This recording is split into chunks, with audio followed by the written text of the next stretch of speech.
আসসালামু আলাইকুম রহমতুল্লাহি ওয়া বারাকাতুহু। হযরত মাওলানা খালেদ সাইফুল্লাহ আইয়ুবী হুজুরের কুণ্ড যে মাশাআল্লাহ এত সুন্দর, আগে জানতাম না। এই ছোট্ট ওয়াজটি শোনার পর বুঝলাম। ওয়াজটি যতই শুনি আলহামদুলিল্লাহ ততই ভালো লাগে। আশা করি আপনারা যদি শুনেন অনেক ভালো লাগবে ইনশাআল্লাহ। শোনার অনুরোধ রইল। হযরত আবু যর গিফারি খাদিমে খায়রুল বশর खिदमतू में जिंदगी भर ना बनाया अपना घर। নবীর খেদমত করতে করতে নিজের জন্য একটা ঘর বানানোর টাইম পায় না এমন একজন সাহাবী দুইটা হাত তুলে ডেকে বলতেছে, ও খলিফাতুল মুসলিমিন, এই যুবকের একজন ভাই যদি মদিনায় থাকতো তাহলে ভাই ভাইয়ের জিম্মাদার হয়ে যেত। খলিফাতুল মুসলিমিন পয়গম্বরের মুখে নিজ কানে শুনছি, আল মুসলিমু আখুল মুসলিম, মুসলমান মুসলমানের ভাই। রক্তের বন্ধনের দরকার নাই, কোরআন শরীফের বন্ধন আছে আমাদের মধ্যে। সুবহানাল্লাহ জোরে কোন, আর জোরে চিল্লায় কোন সুবহানাল্লাহ। আমি আমার ভাইয়ের জিম্মাদার, আমার ভাইয়ের ঋণ পরিশোধের জন্য ছুটি দিয়ে দেন, আমি জিম্মাদার হয়ে রয়ে গেলাম। খলিফাতুল মুসলিমিন নতুন করে বিচার সিদ্ধান্ত লিখলেন, আবার নতুন করে, যাও যুবক, তোমার 1 মাসের ছুটি দিলাম। আরবি মাসের প্রথম শুক্রবারে জুমার নামাজের আজানের পূর্বে তুমি মদিনায় প্রবেশ করবা। যদি তুমি মদিনায় জুমার নামাজের পরেও না আসো, তাহলে তোমার জায়গায় তোমার জিম্মাদার ভাই আবু যর গিফারির মৃত্যুদণ্ড প্রদান করা হবে।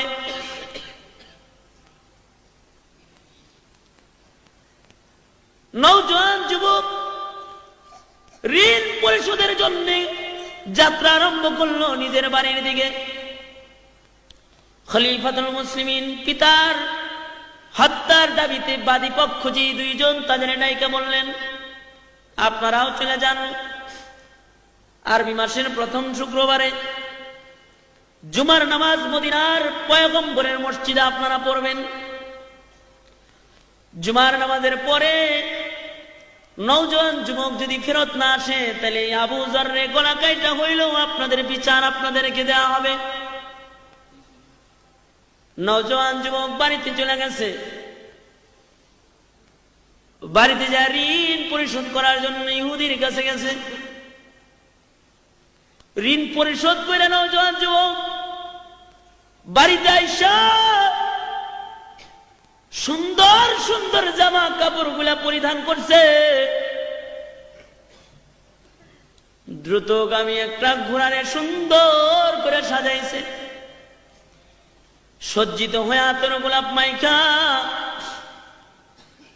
মার কাছে যায়, বলে, মা গো, মা, ও মা, আমি তোমার সন্তান। মারে, তুমি তো চাও না তুমি হাসরের ময়দানে খুনি সন্তানের মা হয়ে দাঁড়াও। মাগো, জীবন ভর তুমি আমার সেবা করছো মা, আমি তোমার কোনো সেবা যত্ন করতে পারি নাই। মা, বাড়ির থেকে যখনই বের হইছি তখনই আমি তোমার কাছ থেকে বিদায় নিয়ে বের হইছি, আবার আইছি।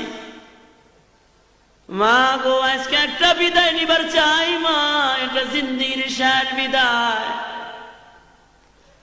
মা গো, তোমার হাত 2টা আমার মাথার পরে রাখো মা।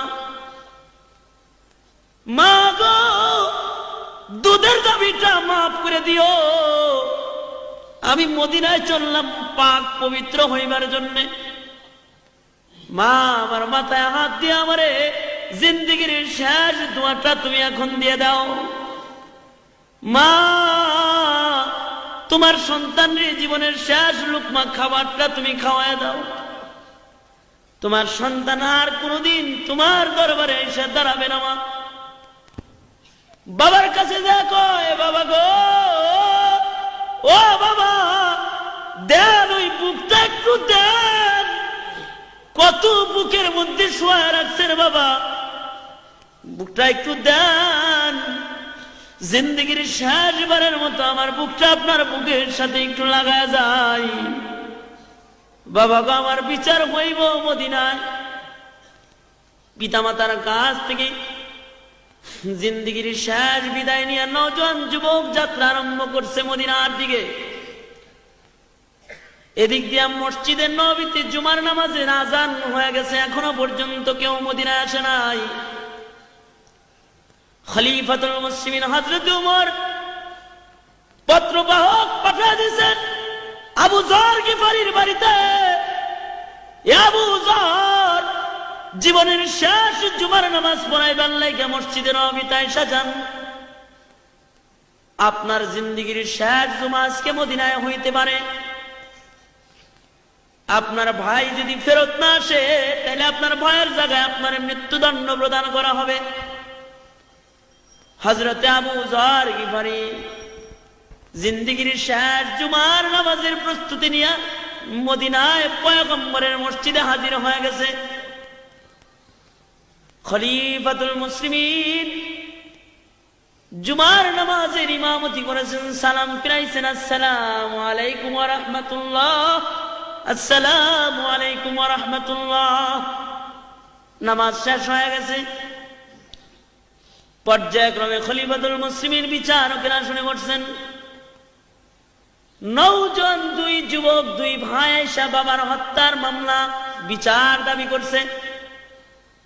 খলিফাতুল মুসলিমিন আদেশ প্রয়োগ করলেন, জল্লাদ রে।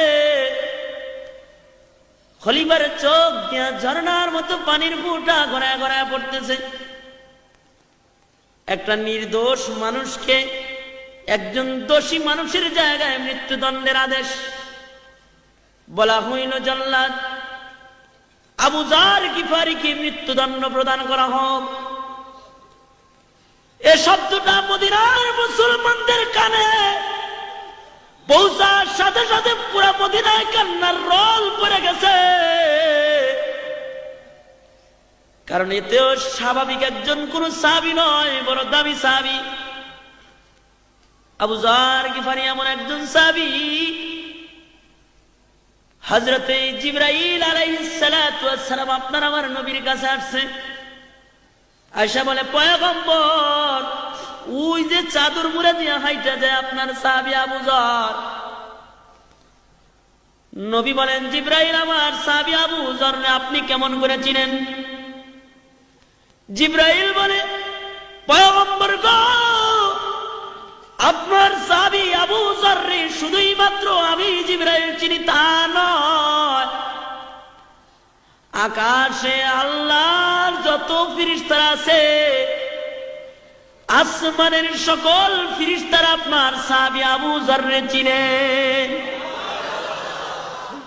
দুইটা কারণে আকাশের ফেরেশতারা আবু যর গিফারিরে চিনে, দুই কারণে।